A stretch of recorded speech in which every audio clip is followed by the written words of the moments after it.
Halcross Academy ranks its students in 5 tiers. 5 stars means you're a prodigy the kingdom will fight over. 1 star means you're furniture with a pulse. I've worn a single star on my collar for 3 years, and today someone is going to accuse me of murder. My name is Kale Drennan. I'm the only null in recorded Academy history born with 0 affinity for any of the 6 elements. Fire, water, earth, wind, light, shadow. Everyone gets 1. I got nothing. In a world where your element is stamped into your soul at birth, showing up with none makes you a rumor before you make a person. I do have a talent. Nobody counts it because it doesn't look like magic. It's called Encore. I can copy one technique from anyone, any spell, any sword form, any trick, but only once I've seen it performed, and only once ever per technique. After that, it's gone from me, spent. And copying isn't free. If I don't have the raw strength or magical reserve to match what I'm copying, the attempt backfires. Feedback hits like every nerve in my body getting struck by lightning at once. I've collapsed twice trying to copy techniques above my level. Nobody thinks Encore counts as an element. They're not entirely wrong. 3 years at Halcross. 3 years of being the joke nobody bothers to laugh at anymore because the joke got old. My roommate freshman year requested a transfer within a week. My combat instructor stopped calling on me in year 2 because watching me lose humiliated him more than it humiliated me. The only person who ever treated me like I existed is Tomas Reyes, another 1-star, quiet, bookish, spends more time in the archive than the training yard. We're not popular. We're barely visible. But we're something. Today, Tomas doesn't show up for morning drills. I find him at dusk, in the old wing of the archive, the restricted section, sealed off since before either of us enrolled. He's pale, hands shaking, holding a scroll he's not supposed to have. Kale, you need to see this. The scroll describes ritual work, spirit extraction, a binding circle keyed to something called the Hollow Spire. I've heard the name in old student legends, a dungeon beneath the academy grounds that swallows people and never give them back. The notation style, the seal at the bottom, Tomas points at it with a finger that won't stop trembling. That's Director Wren's personal seal. Director Aldous Wren, headmaster of Halcross for 20 years. The most respected mage in the kingdom, personally knighted by the crown. The man who gave a speech at our entrance ceremony about how every star, even the smallest, has its place in the sky. I remember believing him. This is forbidden practice, Tomas says. Necromantic siphoning. He's been drawing power out of something down there. For years. We need to report this. To who? He's the director. Before we can decide anything, footsteps echo down the corridor. Tomas shoves the scroll into his coat. Not here. Meet me at the East Courtyard after curfew. I'll bring it. We'll figure out who to tell. I nod. We split up. I don't make it to the East Courtyard in time. A prefect stops me for a curfew check, wastes 10 minutes of my life confirming I'm not smuggling contraband. And by the time I shake free and cross the grounds, I hear voices already raised in anger near the old fountain. Roderick Vane, Celine Marr, Bastian Cole, same year as me, same rank. Technically, all 3 still wore 1 star when we started. Same as me, same as Tomas. But ambition burns differently in some people. They've spent 3 years clawing for advancement through every tournament, every extra credit duel, every favor they could curry. Word is they're close to a rank promotion. Word is Director Wren has taken a personal interest in them. They have Tomas cornered against the fountain's stone rim. Bastian is holding him by the collar. Does it concern you? Bastian is saying. Hand it over, and we forget this. It concerns everyone, Tomas says. His voice cracks with fear, but doesn't waver on the point. The director is committing atrocities. People deserve to know. Roderick's tone is almost bored. The director elevated us out of the gutter tier. Whatever he's doing, it's above your understanding, 1 star. I'm moved to step into the light, to say something, to do anything. Before I can, Bastian shoves Tomas hard. Tomas stumbles back, and Bastian Earth Affinity, strong as a landslide when he wants to be, slams a fist wrapped in stone-hard mana into Tomas's chest to stop him from running. It's not supposed to kill him. I know that even in the moment, watching from the shadows, frozen, Bastion's face afterward isn't a killer's face. It's a face that just realized the joke went too far. Tomas hits the fountain's edge at an angle that breaks something essential.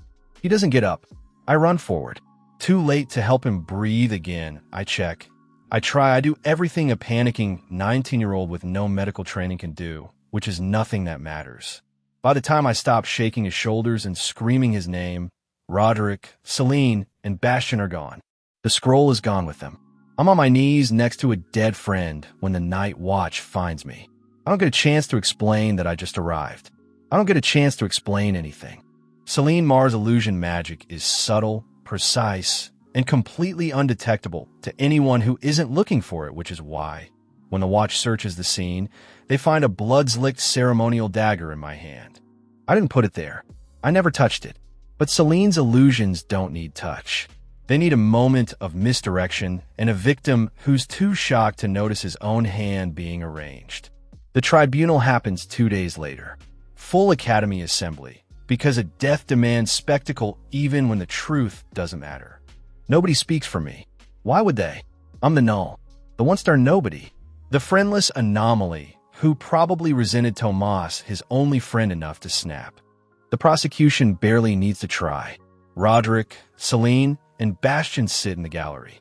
Celine's face is a mask of solemn concern. Bastion won't meet my eyes. Roderick watches with the mild interest of a man observing weather. Director Wren presides. He's exactly what everyone says he is: silver-templed, calm, radiating the kind of gravity that makes people want his approval before they've even met him. He listens to the evidence with a furrowed brow, the picture of a man carrying a heavy burden. The evidence is troubling, he says when it's his turn. But I have watched this student for 3 years. I have seen him struggle, seen him endure ridicule with more grace than most adults manage. I do not believe execution serves justice here. Relief flickers through the assembly. Wren defending me. Wren seeing something in me nobody else bothers to look for. Instead, he continues, I propose exile. The hollow spire beneath our grounds is ancient, dangerous, and largely unmapped, a fitting place for reflection and for judgment beyond our own. If the boy is truly innocent, perhaps fate will return him to us. If guilty, the spire has its own justice. It sounds like mercy. It sounds like the one adult in the room fighting for me. The council murmurs approval. Even I, kneeling in chains with my dead friend's face burned into my memory, feels something close to gratitude. I don't yet understand that the hollow spire is exactly where Director Wren wants me. That mercy and disposal can wear the same coat when the man offering it controls both doors. They strip my collar pin to single star, the mark of my existence at this academy, and crush it under a guard's boot in front of the entire assembly. Ceremonial humiliation. A closing statement written in symbolism for people who like their justice theatrical. 2 guards walk me to the eastern grounds, where a stone archway sits half swallowed by ivy and centuries of neglect. The hollow spire's entrance. Cold air breathes out of the dark like the dungeon itself is exhaling. I look back once. The academy spires catch the sunset orange light on white stone, banners snapping in the wind, the place I spent 3 years trying to belong to and never did. Roderick, Celine, and Bastion stand at the edge of the crowd. Not gloating exactly, just satisfied. Problem solved. Loose and handled. Director Wren stands near them, hands folded, expression arranged into something like sorrow. The guards push me through the archway. Darkness swallows the sunset. Stone stairs spiral down further than torchlight can follow. The air smells like old magic and older stone mineral, cold, faintly electric, like the moment before lightning. I take the first step down because the alternative is standing still until the guards seal the entrance with me, still outside it. Behind me, stone grinds against stone. The archway closes. Whatever light existed above is gone. I'm alone in the dark, one day removed from watching my only friend die, carrying an accusation I can't disprove and a talent nobody respects. Somewhere below, something ancient stirs, like the dungeon just noticed it has a new guest. I keep walking down. The stairs end after what feels like an hour, but might be 10 minutes time, behaves strangely once sunlight stops being a reference point. I reach a cavern floor lit by veins of pale blue crystal embedded in the rock, glowing faint enough to see by, not enough to feel safe. 3 days. That's how long I survive on nothing but instinct and the memory of Tomas's face. The hollow spire is not empty. It's a labyrinth of collapsed halls and standing stone columns, and scattered through it frozen in place like statues, except they're not statues or figures. Warriors mid-swing, mages mid-cast, echoes, I'll learn to call them, of people who died here centuries ago. Their final moment looped into something between memory and ghost. I don't understand what they are yet. I just know they don't move unless provoked, and provoking things in the dark seems like a bad first move. Water first. I find a cracked cistern with a slow drip, cup my hands, drink. Food is harder, nothing grows down here except pale fungus clinging to damp stone, and I'm not desperate enough yet to test whether it's edible.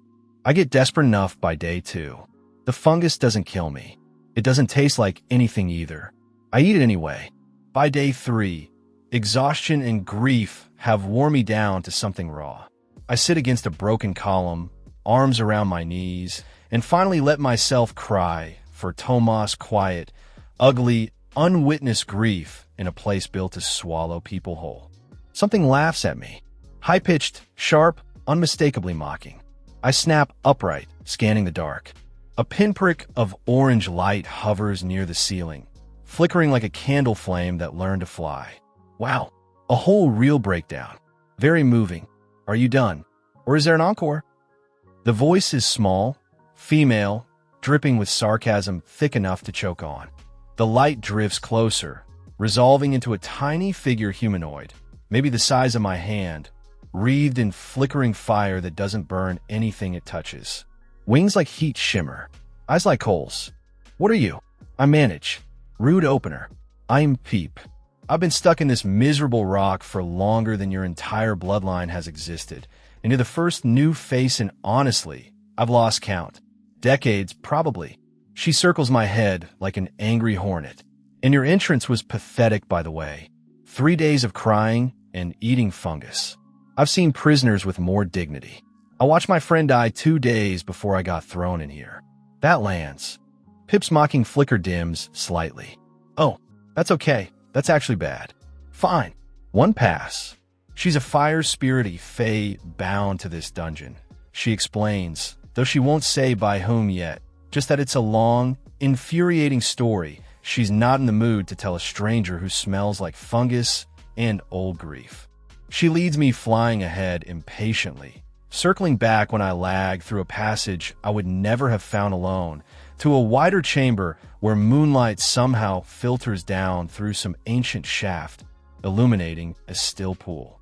Standing at the water's edge is another figure taller than Pip, closer to human child's eyes, robed in something like woven starlight, hair the color of moonlit frost. Alara, Pip announces, meet the new tenant. He cries a lot and eats fungus. Alara studies me with an expression that's neither warm nor cold, evaluating, the way you'd assess weather before deciding whether to travel. You're the one they call null, she says. Not a question. You know about me? The spire hears things. Whispers travel down through the stone from the world above, slower than sound, but they arrive eventually. She gestures for me to sit. You have a rare gift and no element to anchor it. That is why they discarded you. They discarded me because they think I'm worthless. Worthless and dangerous are not the same fear, but they were the same face when people are afraid. She settles across from me, folding her hands. I have watched centuries pass through this dungeon. Null. Very few of them deserved what happened to them. Fewer still deserved a second chance. I will decide what you are before I decide to help you. Fair enough. Pip snorts. He says fair enough, like he has options. Adorable. Over the following days, I lose precise count, but Alara marks time by some internal calendar only she seems to track. I learn what the Hollow Spire actually is. Centuries ago, it was a proving ground. Warriors and mages of legendary skill trained and dueled here, seeking to test themselves against the greatest of their era. When they died, many did. This was never a gentle place. Something in the ancient stone preserved an echo of their final battle stance, their signature technique, looped eternally like a held breath. The echoes, Elara calls them. Not truly alive, not truly dead, just waiting, replaying their peak moment for anyone foolish enough to challenge them. Fight one, Elara says, and if you survive, you may glimpse their technique. For someone with your gift, that could mean something. I don't yet trust her fully, but I have nothing else. The first echo I approach is small, a swordsman's ghost light, standing in a ready stance in a side chamber. Unremarkable compared to some of the larger, more terrifying figures deeper in the spire. I engage it with a length of scrap metal I found, more club than sword. The echo moves with mechanical precision, a single combat pattern, a basic overhead cut followed by a lateral sweep, repeated with slight variation based on my positioning. It's not trying to kill me exactly. It's trying to complete its loop, and I happen to be in the way. I get it twice. Bruised ribs, split lip. But I watch. I watch the angle of the blade, the shift of weight, the moment the swordsman's stance opens for the counter. On the fourth exchange, something clicks. Encore activates. I feel it the way I always have, a strange doubling sensation, like my body suddenly remembers movements it never learned. I mirror the overhead cut, my makeshift club moving with the echo's own precision. It connects. The echo's form flickers, destabilizes, and dissolves into drifting motes of light that fade into the walls. I'm shaking, bleeding, and grinning like an idiot. Not bad, Pip admits, hovering close to inspect the bruises. For a fungus eater, I copied it. The technique. I have it now once, whenever I need it. Elara watches with something more careful than praise. That echo was weak, barely a footnote among what waits deeper in the spire. Your gift, no encore, you call it, requires more than sight. It requires enough raw strength or magical reserve to match what you copy. That echo's strength was low. Yours, evidently, was enough. What happens if it isn't enough? You will find out eventually. I would prefer you find out on something survivable. I don't listen well enough, or maybe I'm just impatient, hungry for progress after 3 years of being nothing. A week later, Elara's calendar. Not mine. I find a larger chamber deeper in the spire. A mounted warrior echo, spectral horse, and rider both, wreathed in ghostly armor, wielding a lance technique that even frozen in memory radiates a kind of terrible grace. Pip tries to stop me. That one's above your weight class, genius. I need to get stronger. Waiting doesn't do that. I challenge it anyway. The fight lasts 11 seconds. The lance technique, a spiraling thrust wrapped in compressed wind magic, is faster and heavier than anything I've faced. I don't dodge it so much as get flattened by it, tumbling across broken stone, ribs screaming, and in that half second of contact, Encore tries to activate anyway, some instinct in the gift firing regardless of my judgment. It fails. My reserves aren't remotely close to matching the technique's demand. The feedback is immediate and total. Every nerve in my body ignites at once, like my skeleton has been dipped in lightning. I convulse on the stone floor, unable to scream properly because my jaw has locked, vision white, thoughts scattered into static. It lasts maybe 4 seconds. It feels like an hour. When it fades, I'm curled on the ground, drooling, twitching, tears streaming from eyes that won't focus. Pip's firelight hovers over my face, uncharacteristically quiet. Yeah, that's what happens. Elara wasn't kidding. Elara arrives moments later. Kneels, I realize belatedly, she can shrink or grow at will, now closer to human size, and rests a cool hand on my forehead. Some minor, healing magic eases the worst of the residual tremor. I told you, she says. Not unkind. Just true. I heard you. I manage, voice cracked. I didn't listen. Most don't the first time. She helps me sit up. Encore is not a gift of raw sight. No, it is a gift of matching. You must earn the strength before you claim the technique, or the technique claims a piece of you instead. I spend the next several days recovering, humbled in a way that 3 years of ridicule at Halcross never quite managed. Ridicule stings pride. This scared something more essential in me. But it also teaches me the actual shape of my gift more clearly than any instructor at the academy ever bothered to explain, because none of them thought Encore worth explaining. Alara helps me build a framework, assess an echo's apparent strength before engaging, build my body and my meager magical reserve deliberately, not recklessly, approach in tears, not leaps. Pip, in her own abrasive way, becomes something like a training partner. She darts around during my practice bouts against weaker echoes, shouting commentary that's half insult, half genuinely useful tactical advice. Left. You're left. Fungus brain. Not oh for you're going to die, and it'll be so embarrassing. I'm working on it. Work faster. Watching you get hit is only fun for the first dozen times. Alara watches these sessions with quiet attention, occasionally correcting my stance or explaining in Echo's history which era it came from, what kind of warrior it had been in life. She never says much about her own past or how she and Pip came to be bound here. When I ask, her expression closes like a door. Not yet, she says. There are things about this place you are not ready to carry. I don't push. I have enough weight already. Tomas's death, the false accusation, the humiliation of the crushed collar pin. Whatever secret Alara is guarding can wait until I'm strong enough to hold it without breaking. Weeks pass. I fight, I fail, I occasionally succeed. My body changes leaner, harder, calloused in new places. My magical reserve, negligible when I arrived, begins to expand through the strange conditioning of repeated near-catastrophic feedback and recovery, like a muscle that grows by tearing and healing. One evening Pip insists on calling it evening. Though there's no sun to mark it by, she conjures a small orb of warm, contained flame in the center of our resting chamber, something between a campfire and a nightlight. Fire that doesn't burn anything, but looks like it does. Faye's specialty, she says, settling onto a stone ledge beside it. Don't touch it. You'll be disappointed either way. I sit across from the little flame. Alara joins, folding into her more human-sized form, robes pooling like liquid starlight. For a moment, none of us speak. It's the first quiet I've felt since the tribunal, not the silence of grief or fear, but something almost peaceful. You've stopped crying at night, Alara observes. I've started screaming instead. Different phase. Pip cackles. He's got jokes now. Growth. You're both insufferable, I say, but I'm smiling, and it doesn't feel forced. Alara watches the small flame flicker. When you first arrived, I gave you a month before I decided whether you deserved help. That month passed some time ago. And your decision? You're still here. Still trying. Still listening, even when you don't want to. She looks at me directly. That is decision enough. Pip flies a slow loop around the fire. Just don't get a big head about it.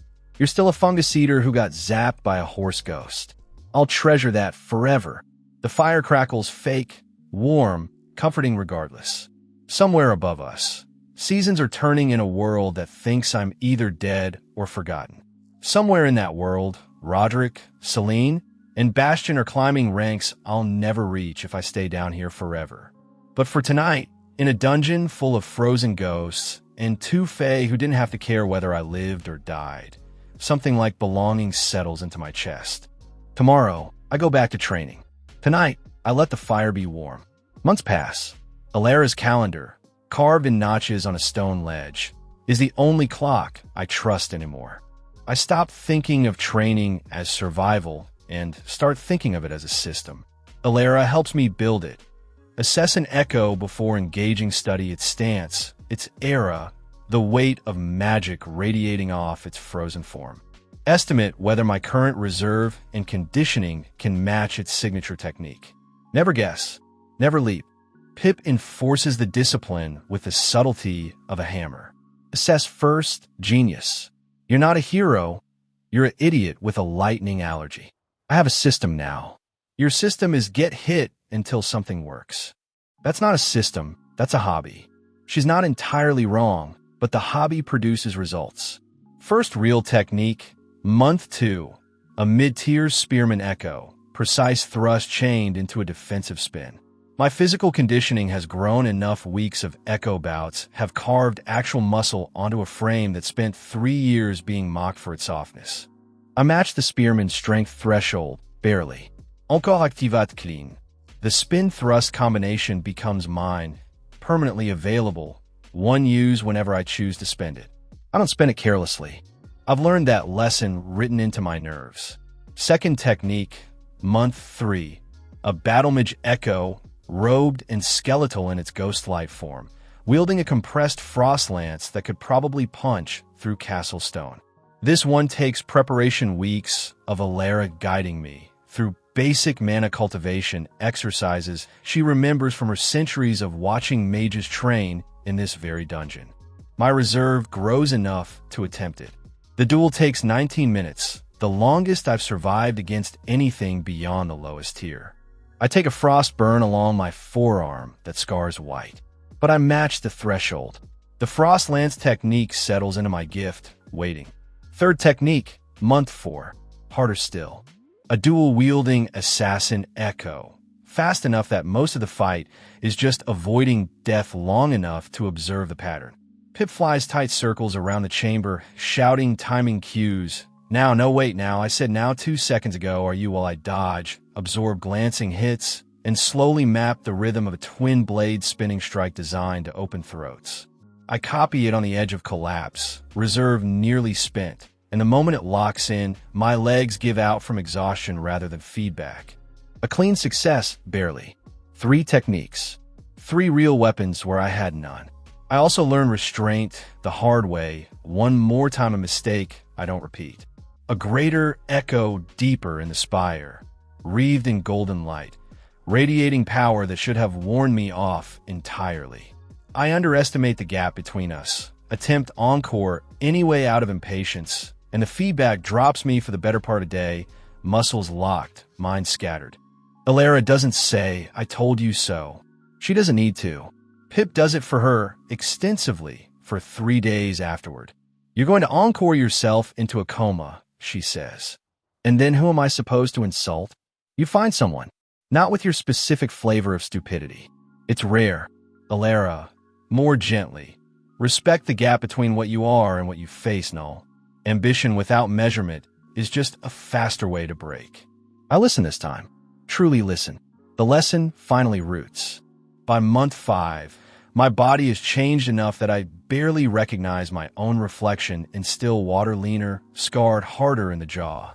My magical reserve, once non-existent by any meaningful measure, has grown into something that at least registers as a floor rather than a void.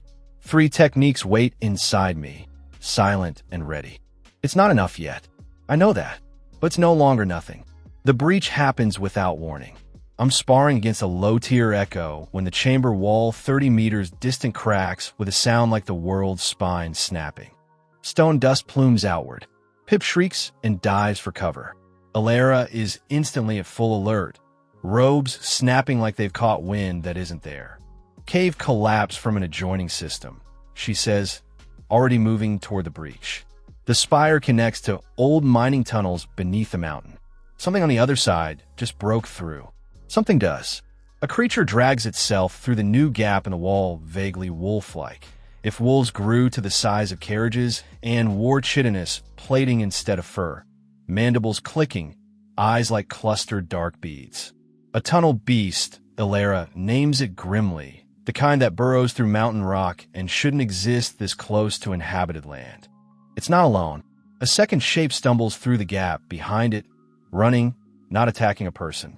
Robes torn, dark hair matted with dust and blood, moving with the specific, desperate speed of someone who's been running for longer than their body can sustain. The tunnel beast rounds on the fleeing figure. I don't think. 3 techniques wait inside me. And one of them, the Frost Lance, the Battlemage's compressed strike has never been tested outside training. I've never used Encore in genuine combat against a genuine threat, only against echoes bound by their own looping patterns. I engage anyway. I close the distance and put myself between the beast and the stranger, drawing every scrap of accumulated reserve into the technique. The Frost Lance releases in a spearing column of compressed cold, catching the beast across its foreleg and shoulder. It's not the clean kill a trained mage might manage, but it staggers the creature, buys 3 seconds, enough for me to follow with the spinning spear thrust from the second technique, driving the beast back toward the cracked wall. It retreats through the gap it came from, shrieking, dragging a frost-scarred leg. Alera seals the breach behind it with a working, I don't fully understand, compressed moonlight forced into the stone like mortar. I turn to the stranger, who's collapsed against the chamber wall, chest heaving. A woman, maybe 30, dressed in the remains of what was clearly a formal traveling cloak, royal blue, silver thread, now torn and filthy. A signet ring on her hand, official-looking, the kind that means something to people who track such things. She manages between breaths. You're not a monster. No, just a prisoner. She studies me, then Pip hovering nervously nearby, then Alera's retreating human-shaped form. This is the hollow spire. I was on border inspection when a mining collapse opened directly beneath my convoy. Everyone else, she stops. Doesn't finish. Doesn't need to. You're safe now. Relatively. Relatively, she echoes, with the ghost of a laugh that has no humor in it, only relief. My name is Iris Calden. I serve as Royal Inspector for the Crown. The Crown, not the Academy, not the council that exiled me. Alera joins us, offering water from a small skin, tending to a gash along Iris's arm with quiet efficiency. Over the next hours, as Iris recovers enough to sit upright and think clearly, I tell her everything: Tomas, the false accusation, Director Wren's staged mercy, the forbidden scroll about spirit siphoning that started this entire collapse of my life. Iris listens with the focused attention of someone trained to separate truth from performance. You copied a battle-mage frost technique to save my life. A 1-star student exiled for murder should not have that capability. I'm not 1-star anymore. I'm not sure what I am. You're something the Crown should know about. She turns the signet ring on her finger, thinking. A royal inspector's testimony carries weight, Cale Drennan. If what you've told me is true and your actions today suggest, it is I can petition for a formal pardon. Crown authority supersedes Academy tribunal rulings, even a director's. Hope is a dangerous thing to feel in a dungeon. I've learned to keep it small, manageable, the way I've learned to manage my magical reserve. But this hope refuses to stay small. Why would you help me? You don't know me. I know you put yourself between me and a monster with a technique you'd apparently never used in real combat before, at genuine risk to your own life, expecting nothing in return. Iris meets my eyes. In my experience, that tells me more about a person than any tribunal transcript. She stays 3 more days while Alera helps stabilize the sealed breach, and Iris recovers enough strength to attempt to climb back to the surface through a route Alera knows an old maintenance stair separate from the main entrance, one that surfaces near the Academy's outer wall rather than the ceremonial archway. Before she leaves, she clasps my forearm, soldier to soldier, despite neither of us being soldiers. I don't know how long the petition will take. Royal bureaucracy moves like a glacier with opinions, but I will submit it, and I will not let it quietly disappear. You have my word. Thank you, Lady Calden. Iris, you saved my life. We're past titles. She climbs the maintenance stair into daylight I haven't seen in months. I watch the faint square of sky at the top of the shaft until it's just a memory of brightness. That night, Pip conjures the fake fire again. We sit around at me, Pip, Alera, in a silence that feels different from the silences before. Not grief, not exhaustion, something closer to cautious hope, fragile enough that none of us want to speak first and risk breaking it. A royal pardon, Pip finally says, turning the phrase over like she's testing its weight. That's a real thing that could actually happen. Maybe. You don't sound thrilled for a guy who might get his entire life back. I am. I just don't know what happens after. If I get out, if the pardon comes through, I still walk back into an academy where 3 people watched me get dragged away and didn't say a word to stop it. Where a director staged my exile like a magic trick. Alera watches the fire, her ancient features unreadable. Then you walk back in as someone different than the boy they discarded. That is the only revenge worth having. No, not the loud kind.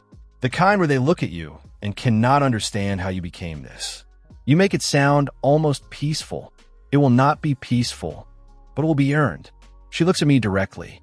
You came into this dungeon with nothing but grief and an insulted talent. You are leaving if you leave with 3 techniques, a body that has stopped apologizing for existing, and 2 fae who have decided, against considerable centuries of cynicism, that you are worth the investment.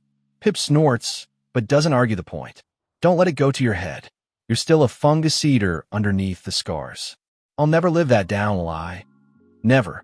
It's in the official record now. My official record. I keep one. I laugh a real laugh, unguarded, the kind I haven't managed since before Tomas died. The fake fire crackles warm against the dark, and for one evening, in a dungeon built to punish and forget, something in my chest feels almost whole. Tomorrow, the waiting begins. Whether the pardon comes through, whether Iris's word carries the weight she believes it does, whether Director Wren finds some way to bury the petition before it reaches the Crown's attention, none of that is within my control yet. But 3 techniques wait inside me. A 4th, harder, greater echo waits deeper in the spire, radiating power I'm not ready for yet. I intend to be ready before the answer comes. The pardon takes 4 months to arrive. Alera's notches on the stone ledge count them one by one. I spend the waiting the only way that makes sense, training, always training, because hope without preparation is just a longer way to be disappointed. I find the 4th echo in month 6 of my exile, deeper in the spire than I've ever gone. Past chambers Alera herself seems reluctant to enter. It stands alone in a circular hall ringed with faded murals and archmage, robes still rendered in ghost-like detail down to individual embroidered threads, staff planted, stance radiating a stillness that feels less like waiting and more like patience honed over centuries. Do not, Alera says, the first time I approach it, unless you are certain. This one predates most of what sleeps in this dungeon. I do not know if you can survive its feedback should you fail. How will I know if I'm ready? You will not know. You will only be less wrong than you were yesterday. Not comforting. Accurate, though. I spend 6 weeks building toward it. Every technique I've copied gets refined through repeated practice against lesser echoes, not to copy them again, since each technique only comes once, but to master my own body's capacity to wield what I already have. Pip drills me relentlessly on techniquacaning, combining the spear thrust with the frost lance with a twin-blade rhythm into something that resembles an actual fighting style rather than 3 borrowed party tricks stapled together. Alera guides deeper reserve cultivation meditation techniques centuries old, drawn from mages who trained in this very hall before their echoes replaced their living selves. My magical capacity, negligible when I arrived, now sits at something I call substantial, at least by the standards of a 1-star null who used to have nothing at all.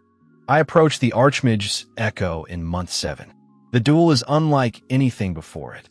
The Archmage doesn't rely on brute force, its technique is layered, a cascading Warden Strike pattern that reshapes the battlefield with each exchange, forcing me to adapt in real time rather than simply endure. I take it I can't fully block. I lose track of time entirely, existing only in the narrow tunnel of survive this second, then the next. 40 minutes in an eternity by the Spire's standards, I see the pattern's core. A convergence point where the Archmage's ward collapses inward before exploding outward in a devastating pulse. The signature technique. The reason this echo has waited centuries undefeated. I've built enough. Barely. Encore activates at the exact threshold of what I can sustain, feedback biting at the edges but not overwhelming, like touching a flame close enough to feel heat without burning. The technique settles into me. The Archmage's echo flickers. Bows, the first echo I've seen do so, and dissolves in a drifting light that seems, for just a moment, almost peaceful. I collapse afterward, not from feedback, but from simple exhaustion, and Pip has to half-carry, half-skull me back to our resting chamber. You did the impossible thing, and now you're going to die of being tired. Very heroic. Give me a minute. Take 10. You earned it, fungus brain. For techniques now. Enough, Alara tells me, to stand against most of what the Academy's 5-star elite could throw at me, not with certainty of victory, but with a fighting chance where before there had been none. The pardon arrives 3 weeks later.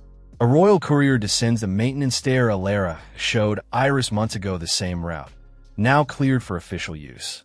He carries a sealed document bearing the crown's own signet, formally overriding the Academy Tribunal's ruling, citing new evidence and testimony from a royal officer, without naming Iris directly, protecting her position even as she protected mine. I hold the pardon in my hands and feel something unclench in my chest that had been locked tight since the moment they crushed my collar pin. You're leaving, Pip says.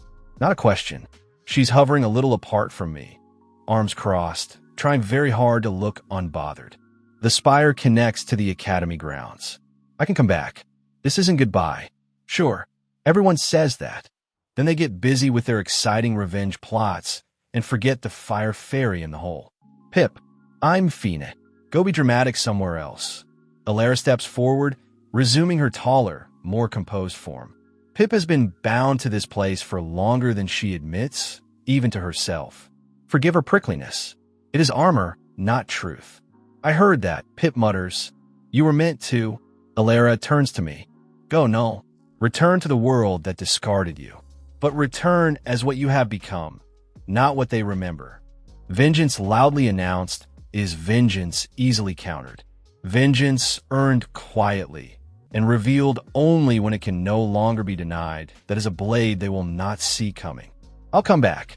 Both of you matter to me. That's not something I say lightly, considering how few people have. Pip's flickering light dims, softens. Yeah, well, don't die out there. I've invested considerable insults in your survival. Would be a waste. I climbed the maintenance stair into daylight for the first time in 7 months. The sun is obscene. Too bright, too warm, too much all at once after months of crystal-lit dark. I stand blinking at the top of the stair, half-blind, breathing air that doesn't taste like old stone. The Academy grounds spread below, exactly as I remember and entirely foreign at the same time. Students cross the courtyards in their tiered uniforms 1 star to 5. The same hierarchy that discarded me, now visible everywhere I look, a system I once accepted as natural and now see clearly as a cage with pretty walls. I present the pardon at the administrative hall.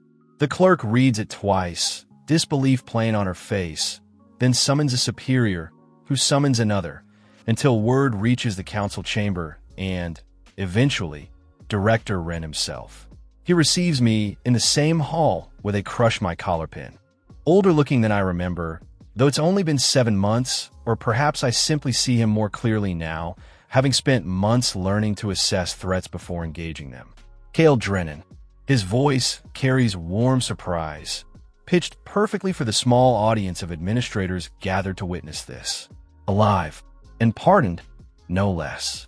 I confess, I held out hope you would find your way back to us, though I never dared voice it. Such things invite disappointment. The performance is flawless. If I hadn't spent months learning the shape of Alara's careful, considered honesty, I might not recognize the difference between genuine feeling and expertly rehearsed sentiment.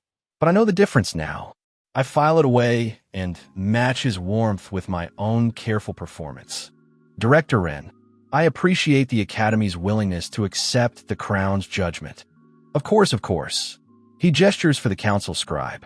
Though I must be honest with you, the Tribunal's original ranking cannot simply be waived by pardon alone. A pardon absolves you of the accusation. It does not restore prior standing. You will need to re-enter as a new student, examination and all. Murmurs from the gathered administrators. This is, technically, standard procedure, but delivered with just enough regret in Wren's voice to make it sound like an apology rather than a demotion. Understand, I say, and I do understand better than he realizes. Because a 1-star re-entry means invisibility, and invisibility is exactly the coat I intend to wear while I finish what the Spire started. The entrance examination is a formality I pass without effort, careful to reveal nothing beyond baseline competency. I'm assigned, as expected, to the 1-star course, the same tier I left 7 months ago. The same tier Roderick, Celine, and Bastion abandoned on their climb to elite status. My new uniform bears a single star. I put it on without flinching this time. The 1-star training yard is exactly as demoralizing as I remember the smallest, poorest equipped, staffed by the instructor nobody wants, populated by students the academy has quietly written off. I recognized the particular flavor of despair in the room. I used to breathe it daily. A second-year 1-star named Corin Vash decides, within his first hour of meeting me, that the returning murderer needs reminding of his place. He's mediocre, even by 1-star standards, but cruelty doesn't require competence. Heard you killed your only friend and got a pardon anyway, he says, loud enough for the yard to hear, shoving me during formation. Must be nice having friends in high places. Or did you copy someone's pardon too? Laughter ripples through the watching students' cruel, easy laughter, the kind that costs nothing and means everything to whoever's on the receiving end. Corin swings a sloppy fire affinity, strike at my shoulder, more intimidation than genuine attack. I don't need encore for this. I don't even need effort. 7 months of echo duels against genuine legendary techniques have made a second-year bully's telegraph swing look like it's moving through syrup. I sidestep, catch his wrist, redirect his own momentum into a controlled fall that puts him flat on his back in front of the entire yard, without a single spark of magic spent. Silence replaces laughter. Corin scrambles up, humiliated, opens his mouth to bluster, and closes it again when he sees something in my expression that makes him reconsider. I don't say anything triumphant. I don't need to. The yard is already recalculated, the way runes do when the weakest link turns out not to be weak at all. Word travels fast in an academy built on rank and reputation. By evening, most of the 1-star course knows better than to test the returned murderer directly. One student doesn't join the whispering. A girl, maybe my age, sitting alone at the edge of the training yard with the specific posture of someone who spent years being overlooked and has stopped minding or learned to perform not minding, which is its own kind of armor. Her name, I learned during evening assembly, is Mirasol. 1-star, like me, for an unusual reason. Her talent doesn't manifest as offense or defense in any conventional sense. She sees structural weakness in magical constructs, wards, illusions, spell frameworks, the seams where a working is stitched together and might unravel. A rare gift, genuinely rare, but one the Academy's combat-obsessed hierarchy has no framework for valuing. Analysis doesn't win tournaments. So she rots at 1-star, same as I did for 3 years, dismissed for the crime of being useful in a way nobody bothered to understand. She watches me put Corin on the ground without a flicker of surprise on her face. You held back, she says afterward, approaching with the directness of someone whose decided social risk is less exhausting than social invisibility. That fall was controlled. You could have hurt him badly and didn't. Wasn't worth the effort. Most people at this academy would disagree. Most people here think effort spent humiliating someone beneath them is the entire curriculum. She studies me with an analytical tilt to her head that reminds me, oddly, of Alara. You're not what the rumors described. The murderer's story doesn't fit what I just watched. Careful. That's a dangerous conclusion to say out loud around here.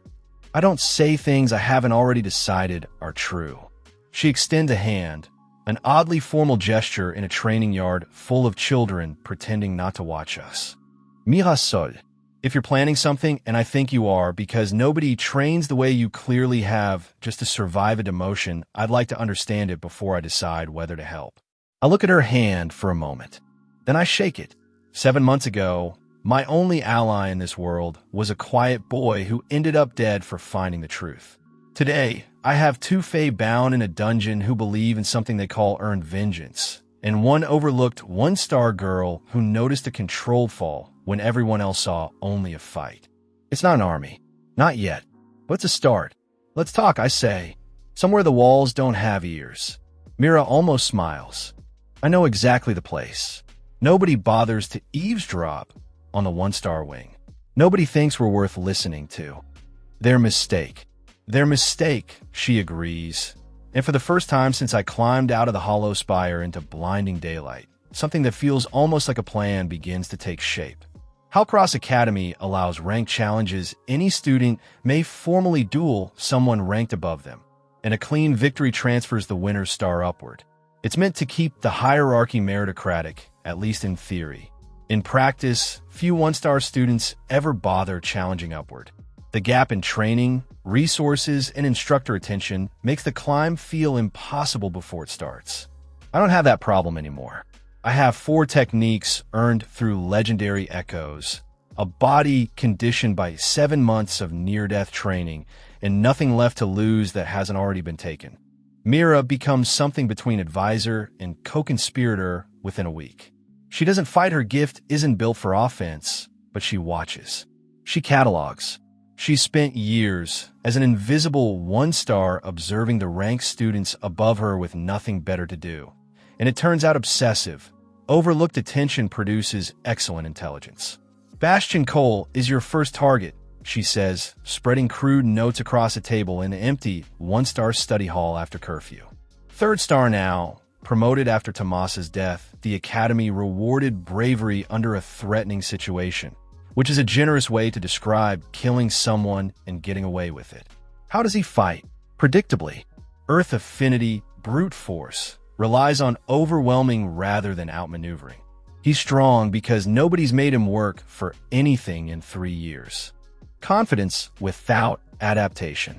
His signature technique? A ground slam shockwave. Compresses earth mana into his fist, releases it in a directional pulse. I've watched him use it in 6 duels. Same wind-up, every time half-second telegraph, weight shift to his back leg. Exactly what I need. I filed the pattern away and used Encore, still waiting for the moment I can see it performed against me directly rather than secondhand through Myra's notes. I submit the formal challenge the following morning.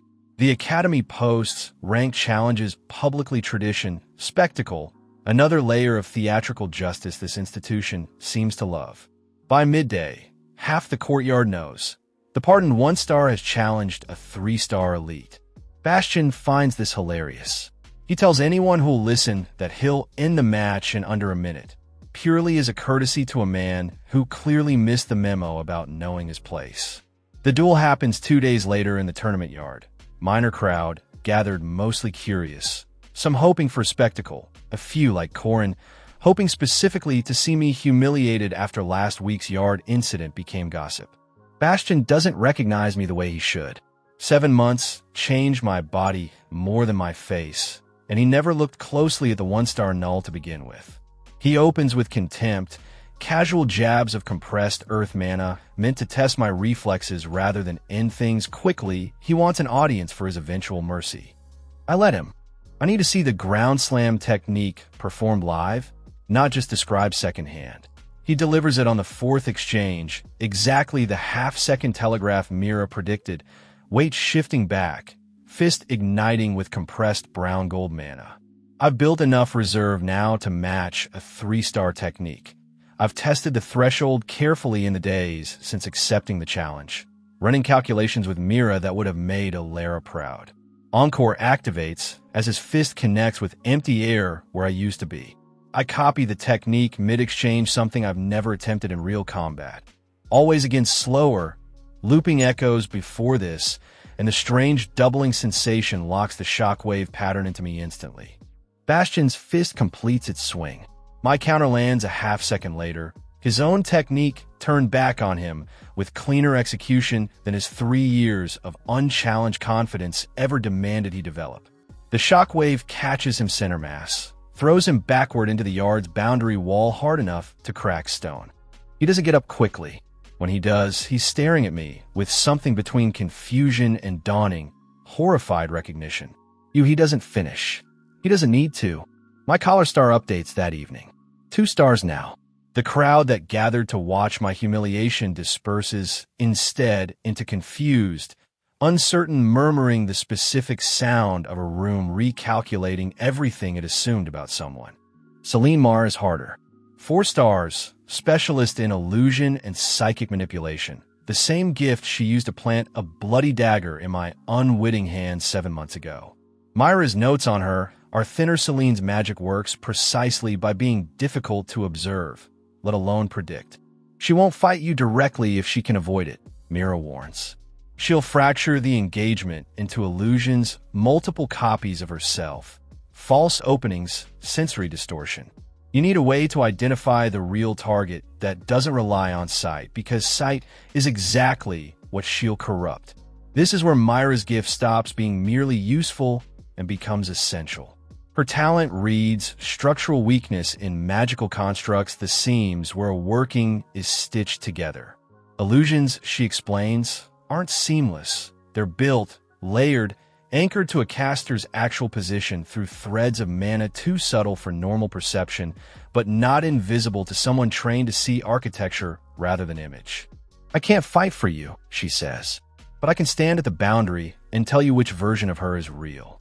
If you trust me completely, with no hesitation in the middle of combat. I trust you. You barely know me. I know you saw a controlled fall when everyone else saw a fight. That's enough.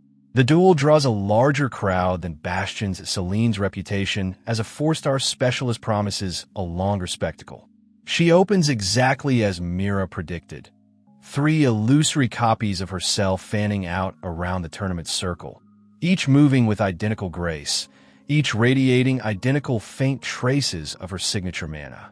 To normal perception, indistinguishable. Mira stands at the boundary rope, focused entirely on the pattern only she can see. A subtle nod toward the copy on the left. I don't hesitate. Hesitation is exactly what Celine's technique depends on. I close the distance and strike. The illusion doesn't dissolve. It wasn't the wrong target after all, just a diversionary construct meant to buy Celine time to reposition. Myra's second nod comes fast, correcting the real Celine has shifted to the position the first illusion vacated, a clever double-layer deception. I redirect mid-motion, catching her before she can complete whatever misdirection she intended next.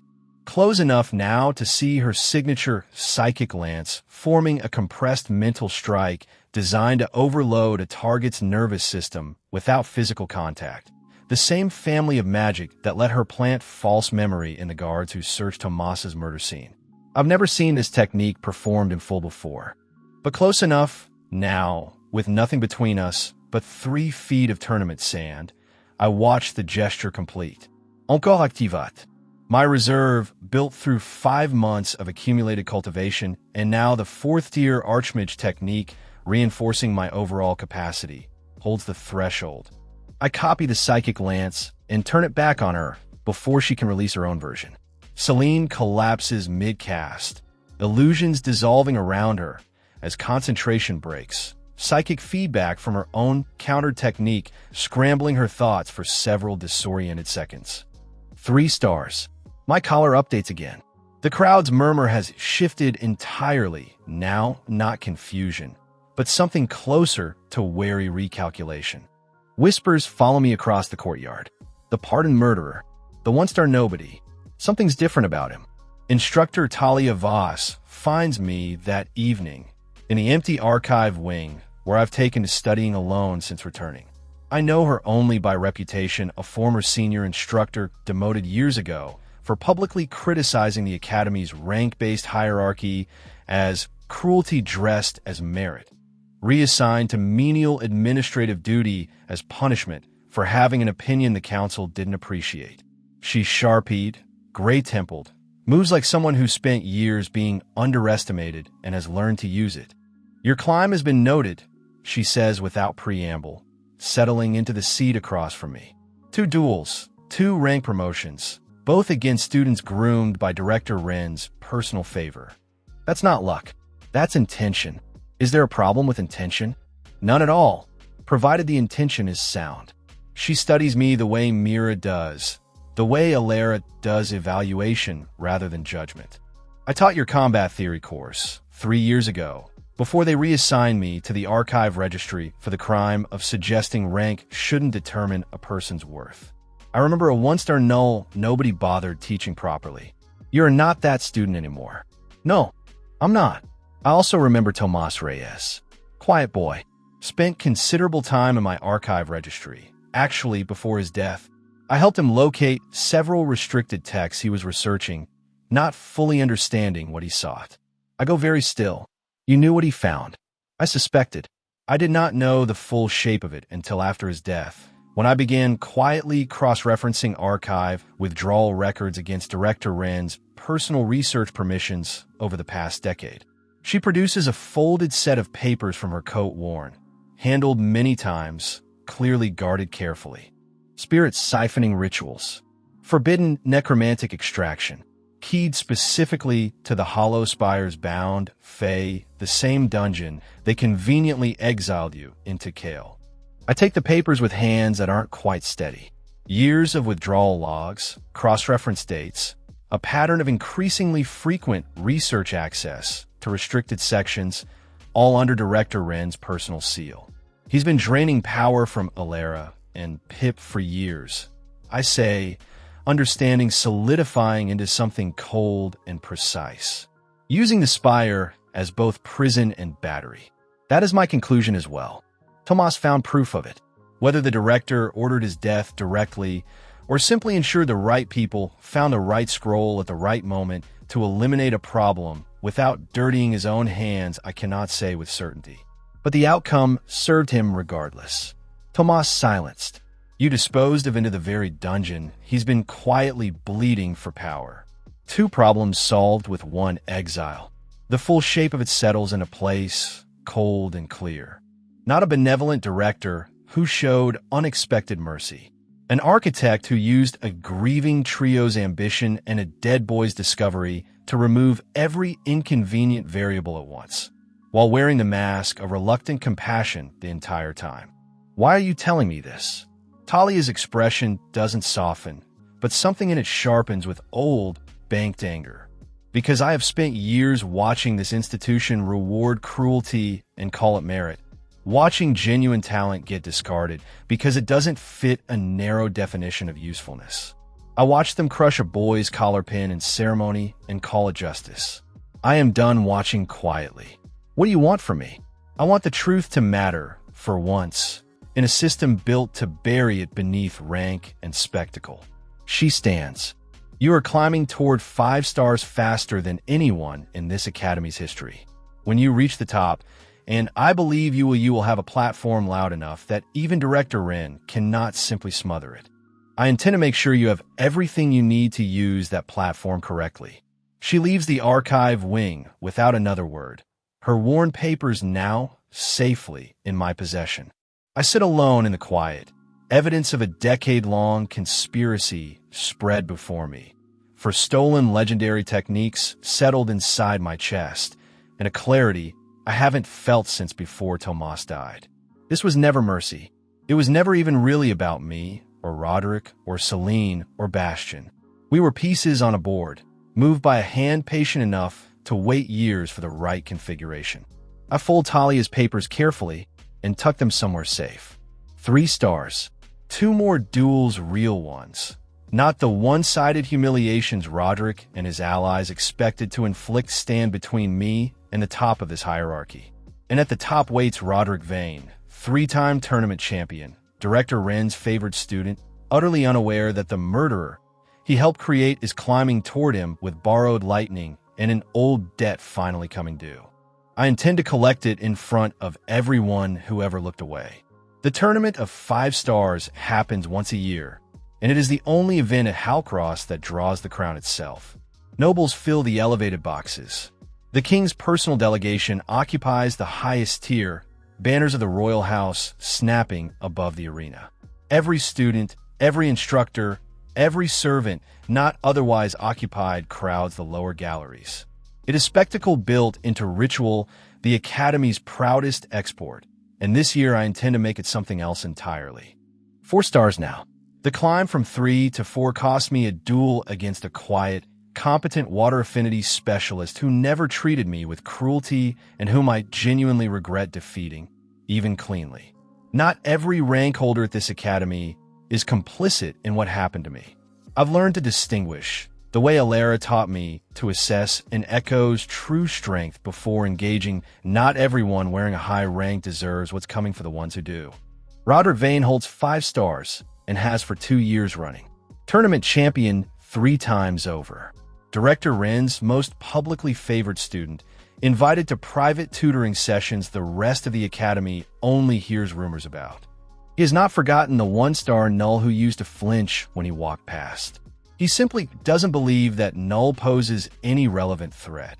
Even now, even after Bastion and Celine's humiliating losses, he's convinced himself those were flukes, lucky exploitations of overconfidence rather than genuine skill. I submit my challenge for a tournament semi-final slot against him 3 days before the event. The administrative hall nearly refuses the paperwork of 4-star challenging the reigning 5-star champion directly. In the tournament's most visible bracket, is unusual enough to require special approval. Talia Voss, quietly reinstated to enough administrative authority to matter, ensures the paperwork processes without obstruction. Word spreads through the academy like fire through dry grass. The pardoned murderer, the Null nobody respected, has challenged the golden champion himself. Some think it's suicide. Some think it's theater. Nobody yet suspects it's the closing act of something much larger. Mira and I spend the 3 days before the tournament in careful preparation, not new techniques, since Encore has given me all for I currently hold, but refinement. Sequencing. How the spear thrust chains into the frost lance. How the twin blade rhythm creates openings for the Archmage's war collapse. Talia contributes something else. A copy of Roderick's dueling record, meticulously logged by Academy scribes over 3 years, revealing patterns even his supposed unpredictability can't fully disguise. His fire affinity peaks in a specific signature move, Mira says, spreading the records across our study table late into the final night. A compressed Inferno technique he's only used twice, both times against opponents who nearly beat him. He saves it. He's proud of it. He'll want to use it against you specifically, because losing to an Honestar Turnforster publicly would humiliate him more than losing to anyone else. So he'll show me his best card because his ego demands it. Exactly. Which means you need enough reserve to copy it live, mid-duel, in front of the entire kingdom's nobility, with 0 margin for error. Myra's expression is uncharacteristically grave. If you fail that copy attempt in front of this crowd, the feedback won't just hurt you. It will humiliate you beyond anything Roderick could manage on his own. I know. Are you certain your reserve can handle it? I think of 7 months in the dark. For legendary techniques earned through genuine, bone-deep struggle. A body that no longer apologizes for existing. I've built toward exactly this moment since the day they crushed my collar pin. I'm as certain as anyone can be. Mira nods slowly. Then let's make sure the rest of the plan is equally certain. The rest of the plan involves Talia's archive papers, copied and sealed, ready to be presented the moment circumstances allow. It involves Celine and Bastion, both quietly approached in the days following their defeats, not threatened, simply shown the weight of evidence now assembled, and offered a choice. Testify to what they know about Director Ren's manipulation, or be buried alongside him when the truth surfaces regardless. Neither is loyal enough to Ren to choose martyrdom for his sake. Both agree with the specific desperate cooperation of people trying to save themselves from a collapsing structure. The tournament day arrives with unbearable brightness, the kind of clear sky that makes everything feel like a stage lit for a performance nobody can back out of now. The semi-final arena is vast, sand-floored, ringed by tiered stone seating that holds what feels like the entire kingdom's attention. I stand at one entrance tunnel, 4 stars gleaming on my collar. Roderick emerges from the opposite tunnel to genuine cheering, 5 stars catching sunlight, golden hair and golden confidence. The picture of everything Hal Cross claims to value. Director Ren sits in the honor box beside the king's delegation, composed, gracious, playing the proud mentor to both competitors with practiced ease. He catches my eye once across the arena and offers the faintest nod encouragement, or perhaps simple curiosity about how this particular piece will finally be removed from his board. The duel begins. Roderick opens exactly as his record suggests, testing, probing, unwilling to spend his best technique before confirming I'm worth the effort. Fire lances arc across the sand, controlled and precise, forcing me into defensive footwork while he studies my responses. I let him study. I need him to commit to the Inferno technique eventually, and rushing him only delays it. 3 minutes in, he grows impatient with my defense-heavy pattern, reading it as fear rather than strategy. The crowd's energy shifts toward restlessness, wanting a decisive blow, and Roderick, proud, hungry for spectacle, unable to resist an audience, decides to end things memorably. He calls the compressed Inferno. I watch every component of the gesture. The specific rotation of his wrist, the layered compression building fire mana into something denser and hungrier than his earlier attacks. The half-second where his own confidence in the technique makes him telegraph its release just slightly more than he should. Encore activates at the exact edge of what I can sustain. Feedback bites a genuine, sharp pain along every nerve, not the crippling agony of an unmatched attempt, but the honest cost of copying something at the true limit of my capacity. I absorb it, refusing to let my expression show the strain. The technique locks into me. I release it back at him a half-second after his own Inferno completes its arc, doubling the compressed fire in the space between us, turning his signature move into something that overwhelms his own defenses because he never planned to need defenses against his own attack. The blast throws Roderick backward across the arena's sand. He doesn't get up immediately. When he does, blistered, furious, disbelieving, the crowd's noise has shifted entirely shock, then a swelling murmur of something between awe and unease, the sound of an entire audience recalculating a hierarchy they thought was permanent. I don't gloat. I don't need to.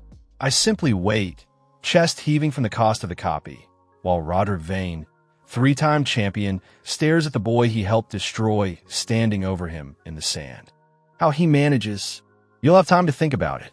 I say, right now, I need everyone's attention. I turn toward the honor box before officials can call the match. My voice carries I've practiced this, worked with Mira on projection the way I once worked on techniquacaning, because this moment needs to reach every tier of stone seating without faltering. 2 years ago, I was exiled from this academy for a murder I did not commit. I was told my exile into the Hollow Spire was an act of mercy. I have since learned it was something else entirely. Murmurs ripple outward.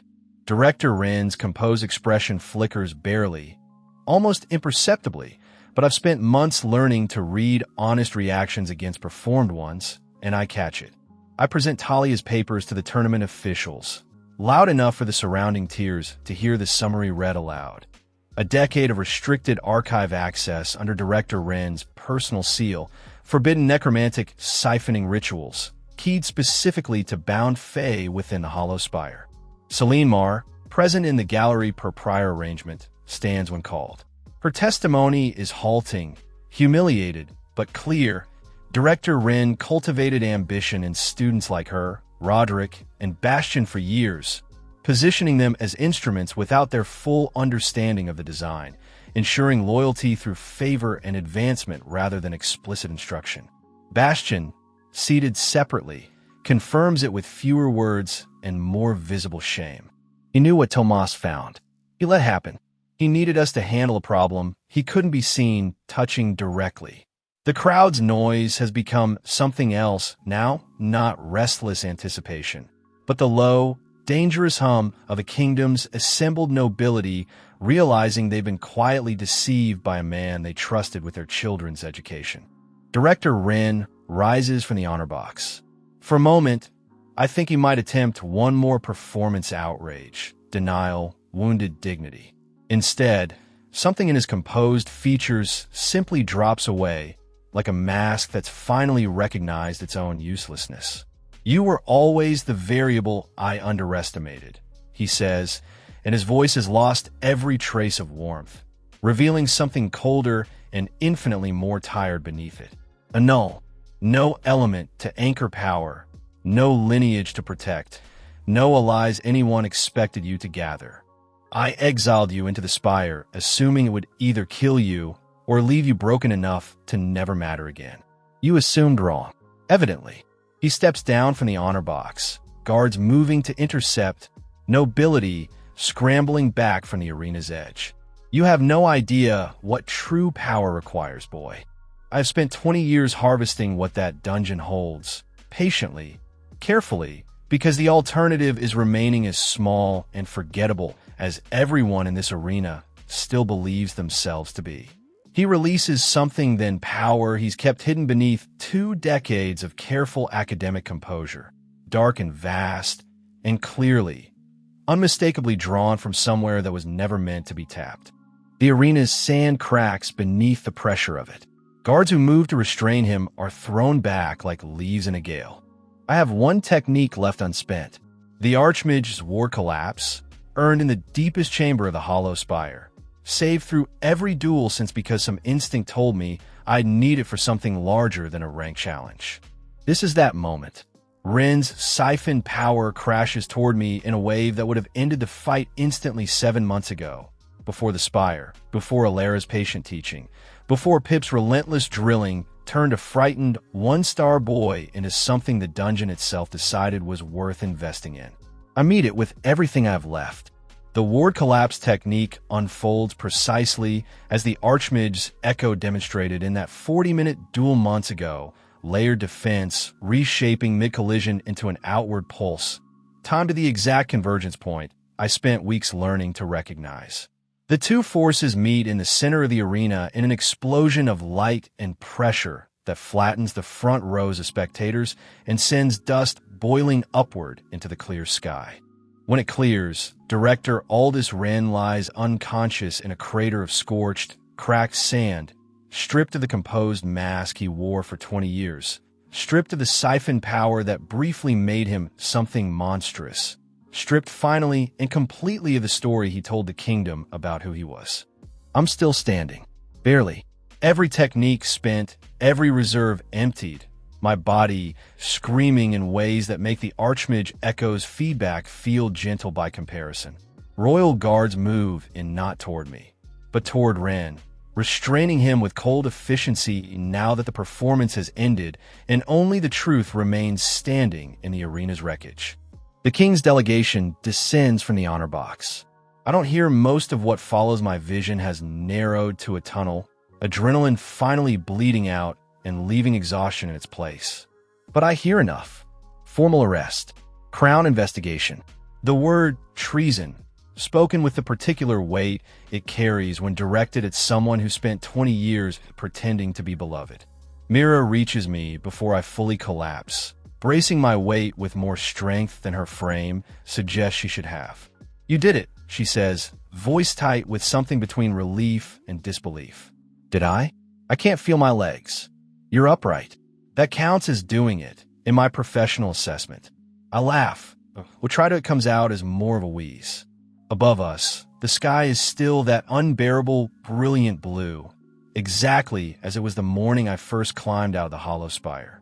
Behind me, guards lead Director Ren away in chains, past nobility who once hung on his every gracious word, past students who spent years believing in the kind headmaster who spoke of every star having its place in the sky.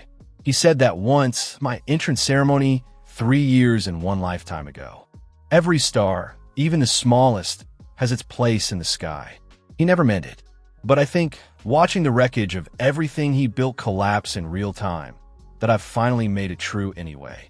3 months after the tournament, Halcross Academy looks the same from a distance, same white spires catching morning light, same banners snapping over the courtyard, same rhythm of students crossing between halls. Up close, almost everything has changed. The Crown's investigation into Director Aldous Ren took 6 weeks to complete and produced a picture worse than even Talia's careful archive research had suggested. 2 decades of siphoned power drawn from Bound Fae in the Hollow Spire, sold in fragments to interests across the kingdom under the guise of Academy research grants. 3 prior students, before Roderick's cohort, quietly maneuvered into eliminating inconvenient discoveries, their fates buried in falsified records. A pattern of cultivated ambition weaponized against anyone who threatened to expose what the dungeon beneath the academy actually was. Ren sits now in a royal holding cell, magically bound by a suppression artifact that the crown's own mages designed specifically for his case, awaiting a trial that the kingdom has decided to make as public as his crimes were hidden. I'm told he says very little to his jailers. I haven't gone to see him. I don't need to. Whatever satisfaction I imagined revenge might bring, I find I don't need his suffering witness to feel it's finished. The arena was enough. Roderick Vane, Celine Marr, and Bastion Cole fared differently than I once imagined they might. I spent months picturing their downfall in vivid, specific detail. I won't pretend otherwise. But watching it happen taught me something Alara tried to tell me in the Spire's quiet dark. Loud vengeance and earned vengeance aren't the same shape. They're noble families, quick to distance themselves from scandal, strip titles and privileges within days of the tournament's revelations. Roderick's family sent him to a remote provincial posting, a demotion so complete it functions as exile without the dungeon. Celine's testimony bought her a lighter sentence, but no restoration of standing. She left the capital within the month, name quietly scrubbed from every record that mattered. Bastion, the one who struck the blow that killed Tomas, even if he never intended death, faces the harshest consequence. Formal charges pending, his family's ancient Earth Affinity lineage publicly disgraced for the first time in 3 generations. None of them are dead. I made my peace with that outcome somewhere in the Spire's depths. In conversations with Alara, I didn't fully understand until much later. Dead men become martyrs, or worse, become stories other ambitious students might romanticize. Living failures, stripped of everything they valued and forced to exist in the wreckage of their own choices, carry a different weight. I think, in the end, it's a heavier one. Instructor Talia Voss now holds the director's chair, an emergency appointment ratified by the Crown itself, given her role in exposing Ren's decades of corruption. Her first act was dismantling the 5-tier ranking system's absolute authority over student treatment, replacing rigid star hierarchy with a framework that at least attempts to recognize talents like Myra's analytical gifts, support magics, anything that doesn't fit neatly into offensive spectacle. It won't be perfect, she told me, weeks into her appointment, reviewing new curriculum drafts in an office that used to be Ren's. Institutions built on a flawed premise for 20 years don't become just overnight because one corrupt architect gets removed. But it will be better than what discarded you for 3 years and called it natural order. Mirasol has become, unofficially, the Academy's most sought-after tactical consultant. Students across every rank now request her analysis before major duels, a complete reversal from the girl nobody bothered speaking to 18 months ago. She still calls me fungus brain occasionally, a habit she picked up after I made the mistake of telling her about Pip.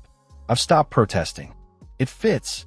Lady Iris called in visits the Academy more often than her royal duties strictly require, ostensibly to monitor the Crown's ongoing investigation into Ren's siphoning network. I suspect the actual reason has less to do with investigation and more to do with the quiet, careful friendship that grew from a dungeon rescue into something neither of us has bothered naming yet.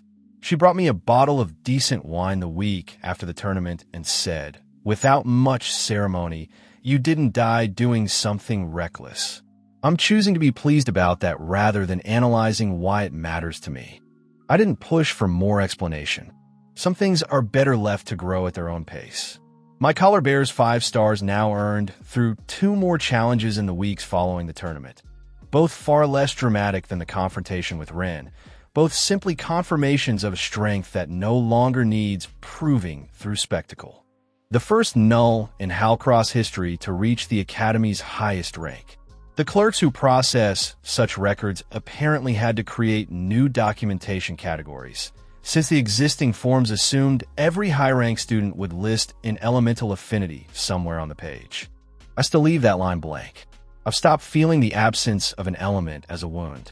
It's simply a fact about me now, no more shameful than the color of my eyes. The Hollow Spire remains beneath the Academy grounds, though its purpose has changed entirely. with Ren's siphoning artifice dismantled by crown mages. The binding that held Pip and Alara for centuries dissolved along with it. I was there when it happened, standing in the chamber where we shared fake firelight through my exile, watching both Fae flicker with a kind of light I hadn't seen from them before. Not the glow of contained magic. Something closer to relief given physical form. "Free," Alara said, testing the word slowly, like a language she'd almost forgotten how to speak. I had stopped truly believing that word applied to me anymore. Pip, characteristically, expressed her feelings through immediate, aggressive flight toward the surface, shooting up the maintenance stair like a comet, shouting something that might have been triumph or might have been profanity, possibly both simultaneously. I found her an hour later on the Academy's highest tower, hovering in open air above the courtyard, staring at genuine, unfiltered sunlight for what she told me was the first time in over 400 years. "It's too bright," she announced, when I climbed up to join her, breathless from the stairs in a way that would have embarrassed me before 7 months of echo duels reshaped my body. "Absurdly bright. Nobody warned me the actual sun does this. I've been comparing it to my fake campfire this whole time like an idiot. You've earned the right to complain about excessive sunlight." "Damn right I have." She settled onto my shoulder, smaller and warmer than I remembered from the dungeon's dim light. Her fire finally, genuinely visible rather than merely glowing in darkness. "So what now, Fungus Brain?" 5 stars. Revenge accomplished. Evil director in chains. You've officially run out of tragic backstory to fuel further growth. I hadn't thought that far. Terrible planning. I expected better from someone who survived my training regimen. Alara joined us on the tower some time later, having taken longer to adjust to unrestricted movement after centuries of confinement. Even freedom, it turns out, requires its own kind of relearning. She stood at the tower's edge, looking out over the Academy grounds, the distant kingdom capital beyond, the horizon stretching further than the spire's deepest chamber ever allowed her to imagine directly. "You are different than the boy who stumbled into my dungeon, crying over fungus and grief," she said, without turning from the view. "Better, I hope. Not merely better. Complete in a way you were not before. You enter broken by something done to you. You are leaving whole, having chosen who you became rather than accepting who others decided you were." She finally turned, moonlight pale, eyes steady on mine. "That is the only vengeance that ever mattered, Null. Not Ren's chains. Not Roderick's ruined family name. Simply this, that they tried to erase you, and instead, you became impossible to ignore."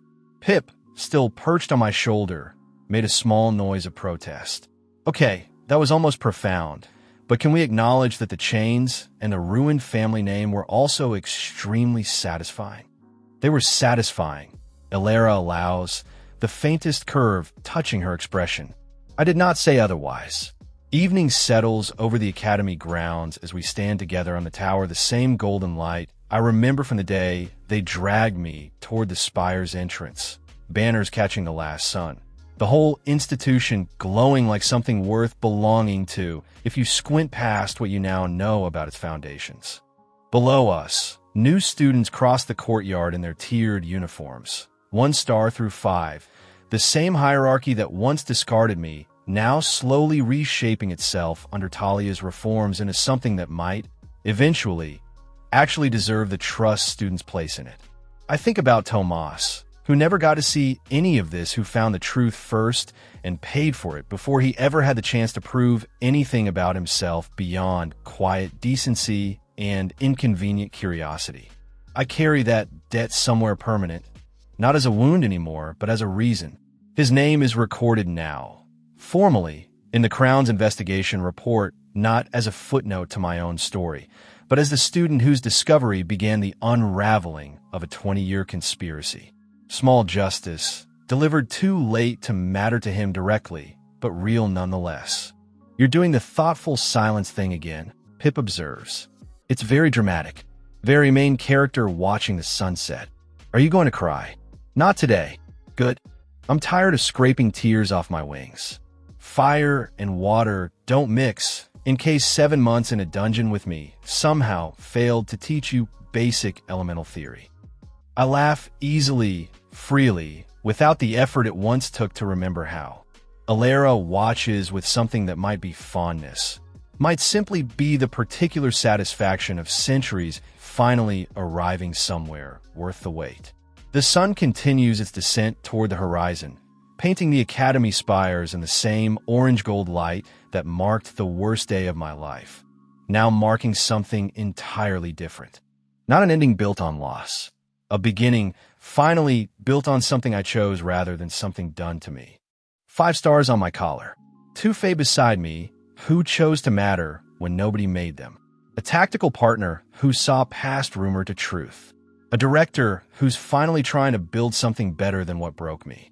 A friend's name cleared, even if he isn't here to see it. It's enough. More than enough, considering where I started. I stay on the tower until the sun fully sets. Pip's warm light flickering against the gathering dark. Alara silent and steady beside me. The academy settling into evening below with the particular piece of a place that survived its own corruption and came out, however imperfectly, better for the reckoning. Tomorrow, there will be new students to train, a reformed curriculum to help shape, a friendship with Mira to deepen, perhaps a visit from Iris worth looking forward to rather than merely anticipating dutifully. Tonight, there's just this 3 unlikely allies on a tower, watching a kingdom's most prestigious academy exist honestly for the first time in 20 years, and the quiet, complete satisfaction of a debt finally, fully paid. I came into the Hollow Spire a discarded, 1-star nobody. I leave it, finally and completely, as exactly who I chose to become. That was always going to be the only revenge that mattered.